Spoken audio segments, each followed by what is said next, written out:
কথা ছিল টোটোতে করে ট্রাইব্যুনালে ফর্ম জমা দেওয়া প্যাসেঞ্জার নিয়ে যাবেন। যাওয়ার আগেই দুর্ঘটনায় মৃত্যু টোটো চালকের। পথ দুর্ঘটনায় এক ব্যক্তির মৃত্যুকে কেন্দ্র করে এলাকায় ব্যাপক চাঞ্চল্য ছড়িয়েছে। বৃহস্পতিবার সকালে ঘটনাটি ঘটেছে বাসন্তী থানার অন্তর্গত আমছাড়া পঞ্চায়েতের তালদা এলাকায়। মৃত ব্যক্তির নাম পঞ্চা সর্দার, বয়স 52 বছর। স্থানীয় সূত্রে জানা গিয়েছে, জীবনতলা থানা এলাকায় পঞ্চা সর্দার পেশায় টোটো চালক।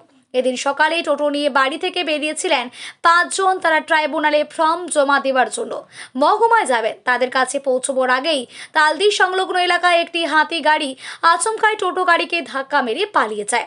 হাতি গাড়ির ধাক্কায় গুরুতর জখম হয় ওই টোটো চালক। রাস্তায় পড়ে যন্ত্রণায় কাতরাচ্ছিলেন। স্থানীয়রা দেখতে পায় তড়িঘড়ি দুর্ঘটনাগ্রস্ত টোটো চালককে উদ্ধার করে চিকিৎসার জন্য ক্যানিং মহকুমা হাসপাতালে নিয়ে যায়। সেখানে চিকিৎসা চলাকালীন ওই টোটো চালকের মৃত্যু হয়। ক্যানিং থানার পুলিশ দেহটি উদ্ধার করে ময়না তদন্তে পাঠিয়েছে। অন্যদিকে এমন দুর্ঘটনার খবর হেদিয়াখালী গ্রামে পৌঁছালে শোকে কান্নায় ভেঙে পড়ে পরিবারের লোকজন। উনি গাড়ি চালাচ্ছিল। কি গাড়ি চালাচ্ছিল? টোটো চালাচ্ছিল। হ্যাঁ, টোটো টোটো। তারপর টোটো চালাচ্ছিল। তারপরে কি হবে অ্যাক্সিডেন্ট, আমি নিয়ে যাই না। আমি যেটা শুনলেন কি হয়েছে? আমি ওই ফোনে আমাকে বলছে বলে পঞ্চায়েতে অ্যাক্সিডেন্ট হয়েছে। মানে কি গাড়ি ধাক্কা মেরেছে? 4 চাকা বাচ্চা দিকে ধাক্কা মারে। কোথায় হয়েছে এটা? এটা হচ্ছে হেদিয়াতে। হেদিয়াতে। উনি যে মারা গেছে ওর নাম কি? ওনার নাম হচ্ছে পঞ্চা সর্দার। বাড়ি কোথায়?